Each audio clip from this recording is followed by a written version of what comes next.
राधे राधे सभी को। Welcome to my channel the teacher life. पिछली वीडियो में हमने सोशल साइंस का कराया था प्रैक्टिस सेट 80 तक कंप्लीट हो गया था। आज हम लोग 81 से शुरू करेंगे। ये वाला लास्ट वीडियो रहेगा सोशल साइंस का, जिसमें मैं 60 क्वेश्चन कंप्लीट करा दूंगी जितने सीटेट में पूछता है। ठीक है, इसमें सबसे पहला क्वेश्चन है मेरा, प्रारंभिक स्तर के विद्यार्थी हाल ही में राज्य में हुए चुनावों को समझ सकें, उसके लिए एक शिक्षिका सहायता करना चाहती है। वह चाहती है कि विद्यार्थी इसे लोकतांत्रिक प्रक्रिया के तत्व के रूप में देखें। कौन सा स्रोत इसके लिए उपयुक्त हो रहेगा? देखिए, इसमें सबसे पहला ऑप्शन क्या है हमारा, राज्य के चुनाव परिणामों के विवरण वाली समाचार क्लिप, चुनाव कराने से संबंधित भारतीय संविधान के विभिन्न अनुच्छेद, चुनाव प्रक्रियाओं के वीडियो रिकॉर्ड यूट्यूब पर उपलब्ध कराना, संयुक्त राज्य अमेरिका में चुनावों से संबंध प्रसंगों वाली फीचर फिल्में। इन चारों ऑप्शन में से आपको बताना है कौन कौन सा ऑप्शन हमारे सही हैं।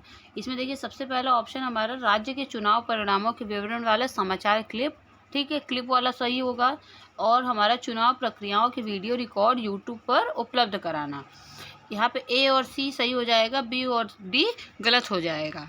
ठीक है, अगले क्वेश्चन की ओर बढ़ेंगे। सीटेट में सामाजिक विज्ञान में इसी तरह क्वेश्चन पूछता है। सोशल साइंस में लंबे लंबे पूछते हैं ताकि आप लोग का टाइम थोड़ा ज़्यादा वेस्ट हो, बच्चे मतलब कर ना पाए, छूट जाए उन लोग का पेपर।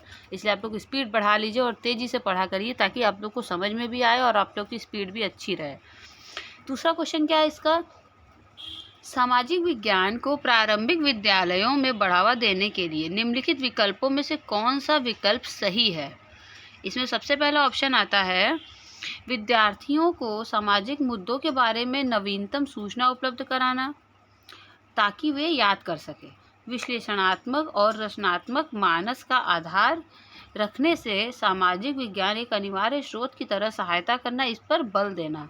विद्यार्थियों को निरंतर याद दिलाना चाहिए कि समाज में उपस्थित प्रत्येक समस्याओं को विभिन्न सामाजिक विज्ञानों के अध्ययन से हल किया जा सकता है। 82 का आंसर दीजिए आप लोग। 82 का आंसर क्या सही हो जाएगा हमारा, बी वाला सही हो जाएगा। केवल बी वाला ऑप्शन सही है। आप लोग क्वेश्चन ध्यान से पढ़ेंगे तो आप लोग को खुद ही समझ में आएगा। विश्लेषणात्मक और रचनात्मक मानस का आधार रखने में सामाजिक विज्ञान एक अनिवार्य स्रोत की तरह सहायता करता है, इस पर बल देना चाहिए। अगले क्वेश्चन की ओर बढ़ेंगे। अगला क्वेश्चन है हमारा 83 वाला, कथनों को पढ़िए और सही विकल्प का चयन कीजिए। अभिकथन क्या है? अभिकथन कहता है कि सामाजिक विज्ञान पढ़ाना उत्तरोत्तर रूप से जटिल एवं चुनौतीपूर्ण होता जा रहा है। अपने हिसाब से आप लोग सोचेंगे तभी आप लोग को समझ में आ जाएगा, हाँ ये बात सच है।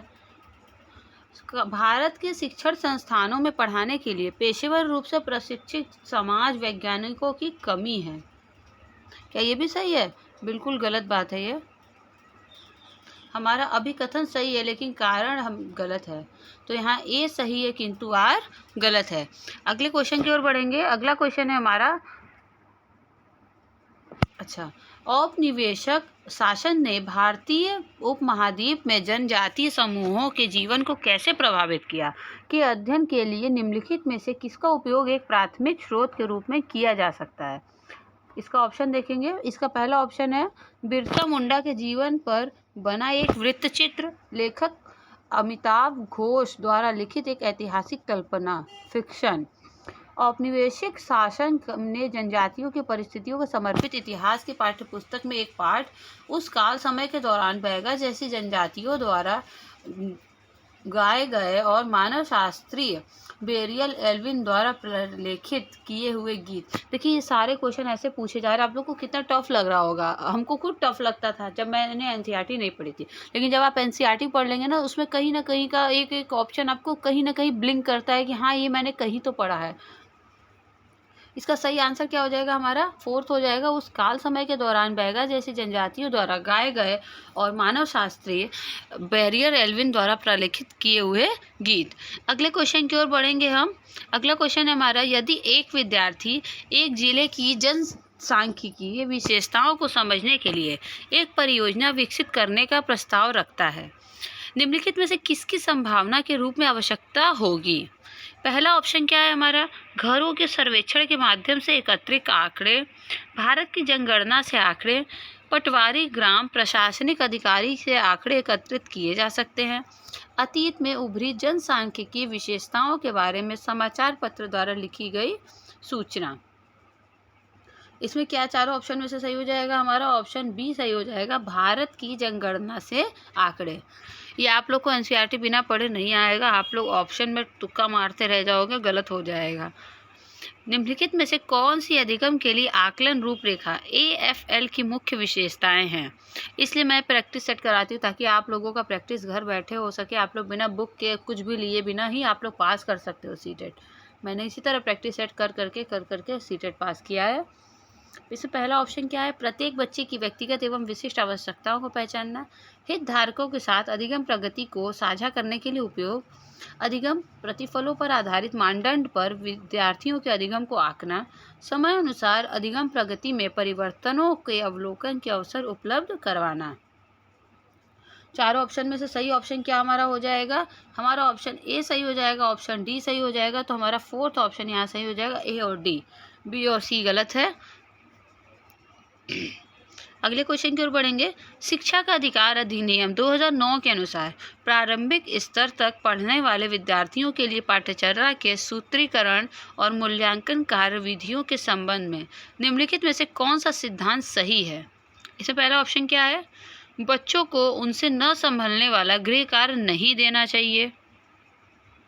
ठीक है, इसे बच्चों के चहुमुखी सर्वांगीण विकास को प्रोत्साहन देना चाहिए।